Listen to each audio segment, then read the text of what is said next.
नमस्कार दोस्तों, कैसे हैं आप सभी लोग। आशा करती हूँ कि आप सभी लोग बहुत अच्छे और स्वस्थ होंगे। स्वागत है आप सभी लोगों का आपके अपने चैनल में। तो दोस्तों, अभी सुबह के 11 बज रहे हैं। तो अभी यहाँ पे मैं शुरुआत करती हूँ कपड़े निकालने की बेड से, क्योंकि मुझे इमरजेंसी में गांव जाना पड़ रहा है। अभी इस टाइम हमारे ऊपर इतनी बड़ी मुसीबत आन पड़ी अचानक से। और कहते नहीं है कितने भी मतलब आप अच्छे से जी रहे हो, पता नहीं कहाँ से कैसी मुसीबत आन पड़े। और दुख मुसीबत ऐसी चीज़ है कि बिन बता ही आती है। तो मेरा तो पूरा मूड ख़राब हो गया, बहुत ज़्यादा दिमाग भी ख़राब है। मतलब काफ़ी दिन हो गए हैं, आप लोगों ने देखा होगा वीडियो भी हमारे नहीं आ रहे हैं। तो बस उसी चक्कर में ना, और जाना बहुत ज़रूरी था, तो इसलिए मैंने अभी बैग पैक कर लिया है। पूरा बिस्तर सही कर देते हैं, झाड़ू पोछा कर लेंगे, क्योंकि और मेरी आदत है मैं कहीं भी जाती हूँ तो घर जैसे कि तैसा सेट करके जाती हूँ। नहीं तो फिर मुझे ना ऐसा लगता है कि घर पूरा बिखरा पड़ा है, यहाँ से जाएंगे फिर समेटेंगे। खैर साफ़ सफाई तो करनी ही होती है, क्योंकि चूहे वगैरह हैं तो वो फिर से वैसे ही कर देते हैं। लेकिन आज गर्मी बहुत ज़्यादा लग रही है। ये वाला ब्लॉग नवरात्र से पहले का है। तो सच बताए ना आप लोगों को कि मेरा पूरा वो ऐसे ही निकल गया। ये महीना हमारे लिए बहुत ज़्यादा ख़राब था। मैं क्या बताऊँ, होली के टाइम से बता रही हूँ, ये वाला महीना मेरे लिए बहुत ख़राब निकला है।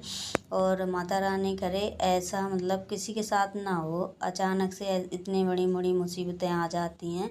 लेकिन क्या करें, हम इंसान हैं। कभी मुसीबत का पता नहीं चलता है कि कितनी बड़ी मुसीबत बड़ी होती है, कोई छोटी होती है। बस मुसीबत तो मुसीबत ही होती है।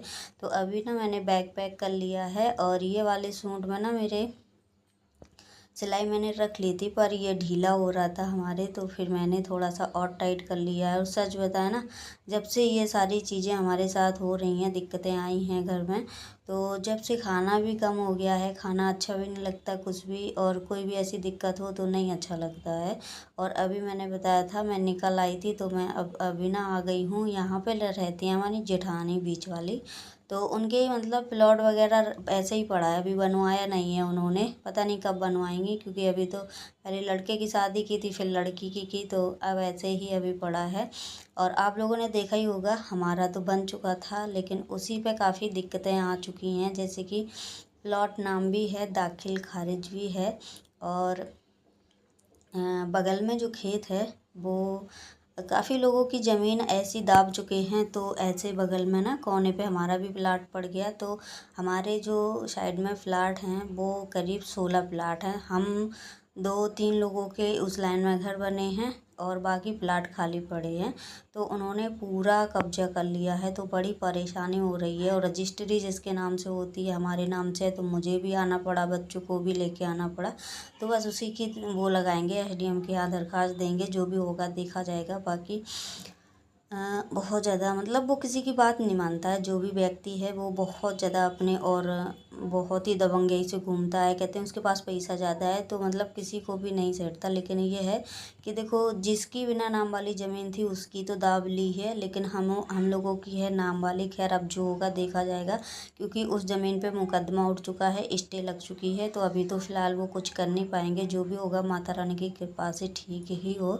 बाकी बड़ी मुसीबत से पता है प्लाट लिया, फिर वहाँ पे एक कमरा बनवाया, फिर नल लगवाया, और 2 दिन भी सुकून से नहीं रह पाए। तो आप समझ सकते हैं कितना कष्ट होता है। बहुत ही ज़्यादा दिक्कत होती है जब सोच लेते हैं, लेकिन कुछ नहीं, सब ठीक हो जाएगा। यही तो होते हैं अच्छे बुरे बुरे दिन जो निकल जाते हैं। बाकी अभी मुझे रहना तो यहाँ पे है नहीं, तो मैंने नहा धो लिया है। मेरी हालत बहुत ख़राब हो रखी थी, आप लोगों ने देखा ही है।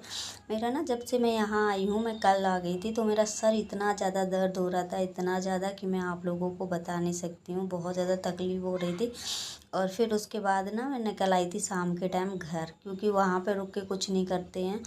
मतलब कुछ काम तो वैसे था नहीं, तो वहाँ पे मुझे अच्छा भी नहीं लगता, थोड़ा अजीब सा ही लग रहा था मुझे। तो मैंने कहा चलो घर चलें।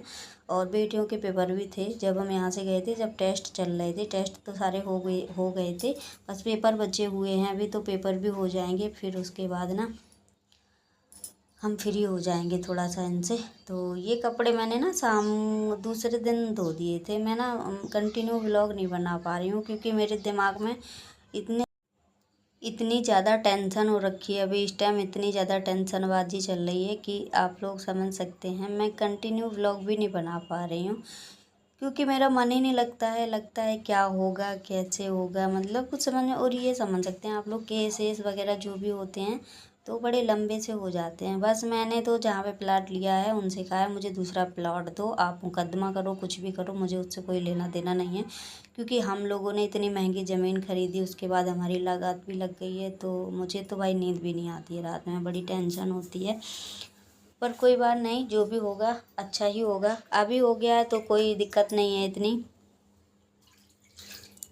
क्योंकि पहले होता तो बड़ी दिक्कत होती, बच्चों के टाइम में होता तो दिक्कत होती थी, लेकिन अभी तो हम यहाँ रह रहे हैं तो चलो कोई इतनी ज़्यादा दिक्कत नहीं है। और घर के काम भी करते जा रहे हैं, मन नहीं लग रहा है। आज तो बिल्कुल हाथ पैर काम नहीं कर रहे थे क्योंकि 2-3 दिन हो गए मैंने ढंग से खाना भी नहीं खाया है। खाया ही नहीं जाता है, सुबह खा लेते हैं तो शाम को नहीं खाते हैं, शाम को खा लेते हैं। वैसे तो एक ही टाइम खाना खा रहे हैं इस टाइम, लेकिन ये है कि अब धीरे धीरे ना दिमाग संतुलन में हो रहा है मेरा, यानी कि सब ठीक ठाक होता जा, नॉर्मल चीज़ें होती जा रही हैं। वो वैसे भी कहते हैं कि ज़्यादा दिन 2-4 दिन बीत जाते हैं तो सारी चीज़ें नॉर्मल हो ही जाती हैं। तो मेरा भी कुछ दिमाग अभी थोड़ा थोड़ा ठीक हो रहा है, क्योंकि अब ये तो है नहीं कि मुझे कुछ नहीं मिलेगा भाई, ऐसे ही ज़मीन चलेगी हमारी, तो ऐसा भी नहीं है। खैर जिससे लिया था उन्होंने भी कह दिया है दूसरा प्लॉट नाम किए दे रहे हैं, बाकी टेंशन मत लो, ये वाला अगर मुकदमा जीत गया तो यही घर रहेगा, नहीं तो फिर दूसरा प्लॉट वहीं पे वो हमको देने के लिए राज़ी हो गए। तो थोड़ा सा चलो शांति भी मिली, सुकून भी है। और अभी मैंने भिंडी की सब्ज़ी छोंक दी है, कबूतरों की पढ़ाई चल रही है क्योंकि पेपर भी हैं तो याद भी करना रहता है इनको। और पंखा नहीं है हमारा, ख़राब हो गया पंखा, बजाज का पंखा देने के बाद भी उसमें अंदर क्या बोलते हैं अल्मुनियम का तार भरा हुआ है, तो पंखा फूक गया था तो हस्बैंड जी डाल आए थे सुधरने के लिए। आजकल ना इतनी धोखाधड़ी हो रही है, समझ में नहीं आता किसके साथ कहाँ धोखाधड़ी हो जाए। वो सच बताएं, ये वाला पंखा 1300-1400 का आया था, बजाज कंपनी का कह के दिया है, पर लो उसमें अंदर कुछ और ही निकला है। तो आजकल किस पे विश्वास करें कुछ समझ में नहीं आता है। आज ये दुनिया ना विश्वास करने के लायक ही नहीं बची है। और अभी मैं रोटियां सेकना शुरू कर दी थी। तो आज की भिंडी की सब्ज़ी बहुत ही ज़्यादा अच्छी बनी है क्योंकि मैंने ना सारे सूखे सूखे मसाले मैं वैसे ही डालती हूँ, सारे ही मसाले डाल देती हूँ क्योंकि हस्बैंड जी को ऐसे ही ज़्यादा पसंद आती है। और यहाँ पे ना कब्बों का जो प्रैक्टिकल वाला पेपर लगा है कल, तो इनको ले जाना है घर बना के। तो काकसीट से हस्बैंड जी घर बना रहे हैं क्योंकि मेरी तो हिम्मत नहीं थी, मैंने कहा आप ही बना दो क्योंकि मेरे तो हाथ पैर भी काम नहीं कर रहे थे सही से, फीवर भी आ रहा है इसलिए। तो वही बना रहे हैं, बाकी इनके में कलर करना रह जाएगा तो हम करवा देंगे बैठ के आराम से। क्योंकि अभी ना मैं अंदर काम कर रही थी, मायरा को भी संभाले थी क्योंकि मायरा कुछ भी काम नहीं करने देती है, जब जिद्दिया जाती है सब तोड़ फोड़ के रख देती है। और हस्बैंड जी ना उससे बहुत ज़्यादा प्यार करते हैं तो उसको मार भी नहीं सकते हैं, क्योंकि इनके सामने अगर कोई भी उसको हाथ भी लगाए ना तो उनको बहुत गुस्सा आती है, समझ लो मार खाने वाले काम कर दो ये समझ लो फिर। तो अभी ये देखो 2 खंड का मकान बन चुका है काव्या का, बहुत ही प्यारा लग रहा है। और वो होने के बाद, कलर होने के बाद